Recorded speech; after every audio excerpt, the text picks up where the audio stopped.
আসসালামু আলাইকুম। আজকে একটা নতুন রেসিপি আপনাদের সাথে শেয়ার করব। পেস্তা আলু এটার নাম। এটা মাটির নিচে হয়। পেস্তা আলু আমি কেটে নিয়েছি, আর এটার সাথে চিংড়ি দিয়ে পেস্তা আলু রান্না করব।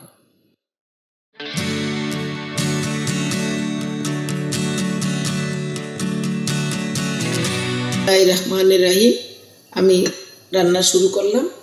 প্রথমে প্যান দিয়ে তেল দিয়ে দিব, 1/4 কাপ তেল। পেঁয়াজ দিয়ে দিব টেবিল চামচে 2 চামচ, রসুন বাটা 1/2 চামচ, জিরা ধনিয়ার গুঁড়া 4 চামচে 1 চামচ, হলুদের গুঁড়া 1/2 চামচ, লবণ 1 চামচের কম, মরিচের গুঁড়া 1 চামচ।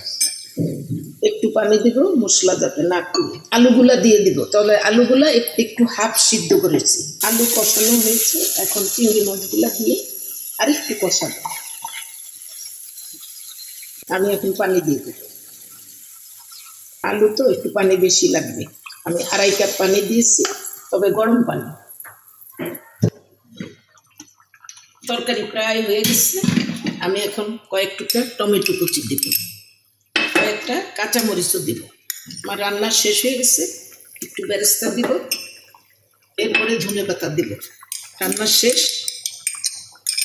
হয়ে গেল, পেস্তা আলু চিংড়ি মাছ দিয়ে রান্না তৈরি হয়ে গেল। চিংড়ি মাছ দিয়ে পেস্তা আলু রান্না। আপনারা সবাই আমার এই নতুন রান্নাটা ট্রাই করে দেখবেন কেমন।